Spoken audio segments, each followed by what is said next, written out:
Cool. Here with Gabe Goodwin from ESPN. Thanks so much for being here at the Westchester Digital Summit. Really appreciate it. We got a phenomenal response from the panel discussion. I think kind of mixing up such high-level executives from so many interesting brands is always going to create something really compelling. But I'd love to hear from you. I mean, it's the fun thing about doing this is you get to talk a little bit about the specifics of the things you work on.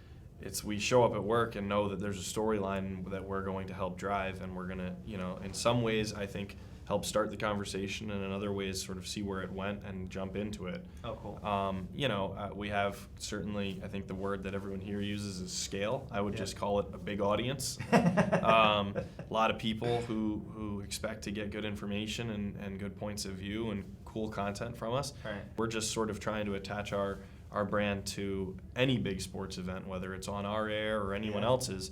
We're a news organization, right? So it doesn't matter if the game is on CBS. That's what sports fans are talking about. So we as SportsCenter are going to be in the conversation. We're going to create original content around it. Yeah, we want people to engage with us and think about us for where to go after the game, but we're not trying to take anything away from anyone else. We just want to be part of that conversation. How much of that comes from I mean, literally, you just running around and feeding off of the people on like a game day shoot, or eyes and ears open, or a guy like Colin Cowherd coming to you and being like, listen, somebody just tweeted this, let's pivot and go in this direction? I mean, is it happening that fast for you guys at this point? Yeah, it is. Some guys are more connected to their phones and to social than others. Colin specifically is the kind of guy, like most Colin ideas start in Colin's head, and you're just there to help him sort of navigate. It's brilliant, though. I mean, it's fun to what those ideas are. You listen to him on the radio, and you're just like you get drawn in. And the guy's one of the best there is. Unbelievable, yeah. So with Colin, it's like hey, let's make sure we're setting Colin up the right way, and if the audience response to it should maybe change the next segment, we'll feed him that. But for other people, they're totally locked into their phones. A lot of our talent are really, really listening to what's going on and watching conversation on Twitter to see what their angle might be the next day. And I think that's changed in my time. I've been there almost 10 years. That was not the way that most people prepped for the following day's show. Sure. And now even our opinionists are really, really shaping their opinion based obviously on fact, obviously on experience, but also a little bit on where the fans seem to be with the topic.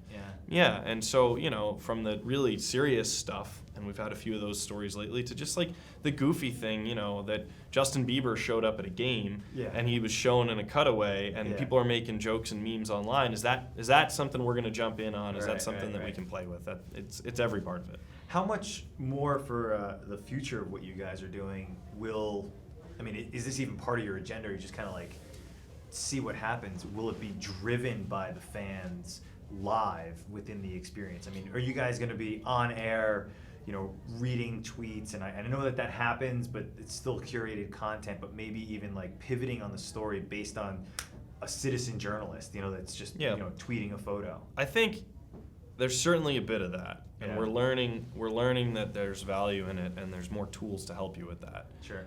I tend to think in most cases the news and the action will come from the people I think our fans care most about, which are the athletes and the newsmakers on the field and court.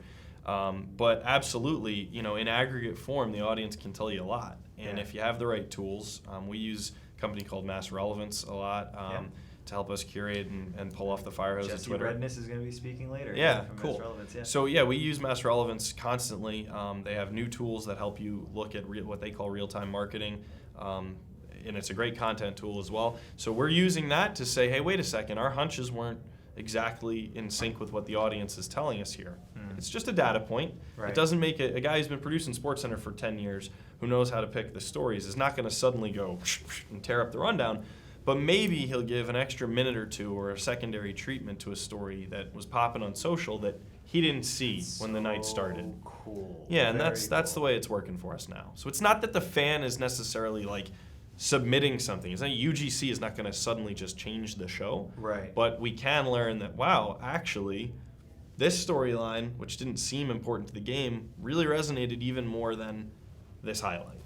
That's hugely compelling. So, and I think it's fascinating too that you're talking about, a seasoned producer isn't going to get swayed by that sort of digital sentiment. Not blindly. Yeah, right. They're not just going to follow it and be like, oh, well, it's social, so let's do it. That there's got to be a well thought out process and an acumen from years of experience as a producer to get to that. I mean, I produce TV shows, and everyone does it their own way. You have data points. Sure. One of them now is social. Yeah. That's a pretty good way that the audience can tell you what they care about. Yeah. But you have to keep in mind, it's only a percentage of the audience, and it's a Right. percentage of the audience that are choosing to be most vocal. Yeah. And that tells you something, I Right. mean, ratings and what engages in social don't always go one-to-one. Sure. And some people, in fact, can't stand some of the things that rate best. I was gonna say, and then you don't want to alienate that other part of the audience that's just like, I don't care what some kid in Boise tweeted about. You got to be careful. You want your fans tweeting, and you want them to be a part of the show. You want to reward really clever, interesting content that they create. But yeah, you can't suddenly make the show. If I tuned in to watch Colin, I'm not necessarily going to really want to get away from Colin for three guys I've never heard of. And, you want Colin, you just got to make sure you keep that in mind. So there's a balance. Very, very cool stuff. Well, listen, man, we could talk for hours, but I'll let you go on that one. Really a pleasure meeting you and having you here today. Greatly appreciate it, and look forward to hearing more from you, and maybe you can come back next year. I would love to. Good stuff. Mamaroneck High School was much. represented there well you go. at the Westchester Digital baby. Summit. Westchester, represent. That's good. Thank you. Thanks, man.